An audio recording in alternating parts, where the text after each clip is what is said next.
మసీదుకి వెళ్తే అక్కడ టికెట్ ఉండదు, అలాగే ఒక చర్చికి వెళ్తాం, అక్కడ అలాంటిదే ఉండదు. హ్యాపీగా వెళ్ళిపోతారు, భగవంతుడు చూసుకొని వచ్చేస్తారు, వీళ్ళ కష్టాలు ఏవో చెప్పుకుంటారు, వచ్చేస్తారు. కానీ మనకు వచ్చేసరికి వాంటెడ్గా టికెట్ లేకుండా చూసేది ధర్మదర్శనం అంటే టికెట్ పెట్టి చూసేది అధర్మదర్శనమేగా. పర్టికులర్ గా ధర్మదర్శనం అని పేరు ఎందుకు పెట్టారు? ఎందుకు భగవంతుని చూడటానికి ఈ విధంగా టికెట్లు పెట్టేసి దర్శనాన్ని నమ్ముకోవడం? ధర్మదర్శనం అని అంటే టికెట్ లేనిది, టికెట్ పెట్టేది అధర్మం కాదు, ఆపద్ధర్మ దర్శనం. అది అంటే ఒకటి మీకు చెప్పాలి, మసీదు, చర్చు, దేవాలయం ఈ మూడింటి మధ్య పోలిక ఏంటంటే యాక్చువల్ గా పోల్చడానికి లేదు. మసీదులో దైవము, నిత్య పూజ, కైంకర్యము, సేవ అక్కడ ఇవన్నీ ఉండవు. చర్చిలోనూ ఉండదు. జస్ట్ వాళ్ళు వెళ్తారు, ప్రార్థన చేసుకుంటారు, వాళ్ళకి ఎవరైనా పెద్దలు ఉంటే వాళ్ళు ఏదైనా బోధిస్తే దాన్ని వింటారు, దాన్ని ఆచరిస్తారు, వెళ్ళిపోతారు. అంతవరకే మసీదు గాని చర్చ్ గాని. కానీ వేరే దేవాలయంలో ఒక మూర్తి ఉంటుంది, ప్రతిష్ట. దానికి ఉదయము, మధ్యాహ్నము, సాయంత్రము, అలాగనే మధ్య మధ్యలో ఆ పాంచాహనిక పూజ అని ఉంటుంది, యజ్ఞం ఉంటుంది, అభిషేకం ఉంటుంది, హోమం ఉంటుంది. అసలు ఒకటి కాదు, రకరకాల సేవలుంటాయి ఆ దైవానికి. మరి ఆ సేవలకి ఎవరు దాన్ని నిర్వహించుకోవాలి అని అంటే ఎవరైతే దానికి ద్రవ్యం చెల్లిస్తారో వాళ్ళు చేసుకుంటారు. కానీ దర్శనం నిమిత్తంగా ఏ రకమైనటువంటి డబ్బులు ఉండొద్దు. దేవుని నేను చూడడానికి వెళ్ళాలనుకున్నప్పుడు డబ్బులు వద్దు. కానీ ఏదైనా ప్రత్యేక సేవలు చేయించుకోవాలన్నప్పుడు అంటే ఆ ద్రవ్యాలు అవన్నీ కొనాలి, అక్కడున్న అర్చకుడు బ్రతకాలి. అంతే కదా. ఇప్పుడు మసీదులో కూడా, చర్చిల్లో కూడా డబ్బులు ఇస్తారు. ఎలా ఇస్తారు? దశమ భాగం ఇస్తారు పట్టుకెళ్ళి. మీకు తెలుసో లేదో తెలియదు.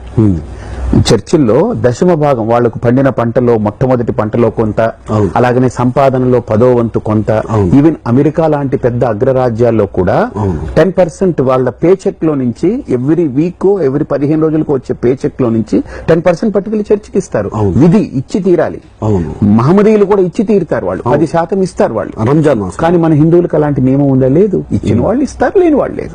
మరి అది మనం ప్రశ్నించాలి. మిగతా మతాల్లో 100% ఖచ్చితంగా నువ్వు ఎంత సంపాదిస్తే అంత దాంట్లో 10% ఇవ్వాలని వాళ్ళు రాసి పెడతారు అందులో. కానీ మన గ్రంథాల్లో, శాస్త్రాలు ఎక్కడన్నా రాశాయా? లేదే. పత్రం, పుష్పం, ఫలం, తోయం యోమే భక్త్యా ప్రయచ్చతి తదహం భక్తి ఉపహృతం అశ్నామి ప్రేతాత్మన.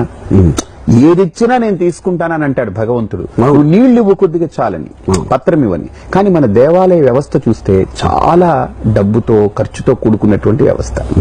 అక్కడ మసీదు, చర్చి వ్యవస్థల్లో తక్కువ. కానీ ఈ 10% ఏం చేస్తారు వాళ్ళు? మొత్తం అంతా అక్కడ ఫాదర్కో, అక్కడ ముల్లాకో వెళ్తుంది. ఇక్కడ అలా కాదుగా. ఎంతో మంది అర్చకులు ఉంటారు, ఎంతో మంది అక్కడ సేవకులు ఉంటారు, పనిచేసే వాళ్ళు ఉంటారు, మొత్తం వ్యవస్థ ఉంటుంది. భగవంతుడికి అలంకరణ, అభిషేకము, నివేదన, పూజ, ఆ వచ్చిన నైవేద్యం అంతా కూడా భక్తులకు పెడతారు. ఇదంతా కొంత ద్రవ్యము అందులో వినియోగం అవుతుంది. కాబట్టి దాని నిమిత్తంగా కొద్దిగా టికెట్స్ పెట్టి అయ్యా మీకు ఇష్టమైతే చేయించుకోండి. రెండోది, మనకిచ్చేటువంటి డబ్బు కూడా ఆ కైంకర్యాలకి, అక్కడ ఉన్నటువంటి పోషణకి ఇస్తున్నాం మనం ఇచ్చే డబ్బది. మోర్ దాన్ దట్ ఇప్పుడు టీటీడీ లాంటి వ్యవస్థ తీసుకుంటే నిజంగా నాకు కూడా అనిపిస్తుంది, ఇంత డబ్బు వస్తుంది టీటీడీకి ఏమిటని.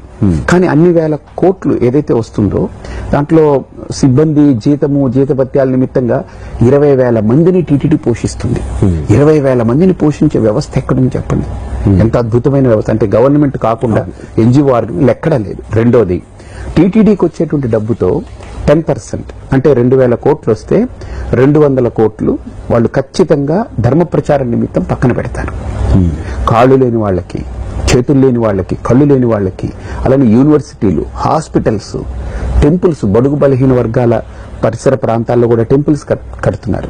కాబట్టి ఈ రోజు మనం టీటీడీకి చూస్తే డబ్బు కట్టిన వాడి కంటే, డబ్బు కట్టిన వాడు విఐపి బ్రేక్ లో వెళ్తారు, ఒక అరగంటలో దర్శనం చేసుకొస్తారు, వాడికి ఏం ఫెసిలిటీస్ లేవు. డబ్బు లేకుండా వెళ్లే వాళ్ళకి టీటీడీ ఎన్ని ఫెసిలిటీస్ ఇస్తున్నాయి తెలుసా అండి మీకు? పాలు తాగితే పాలు, కాఫీ తాగితే కాఫీ, టీ తాగితే టీ, బ్రెడ్ అంటే బ్రెడ్, పులిహార అంటే పులిహార, అన్నం అంటే అన్నం, టిఫిన్ అంటే టిఫిన్. అసలు అద్భుతం, అసలు అమోఘం. ₹1 కట్టడు వాడు ధర్మదర్శనంలో వెళ్తాడు, వాడికి అన్ని ఫెసిలిటీస్. అంటే ఉన్నవాడి దగ్గర నుంచి తీసి లేనివాడికి పెట్టడున్నాడు. దిస్ ఈజ్ హిందూ ధర్మ. దిస్ ఈజ్ వాట్ అవర్ ధర్మ ఈస్.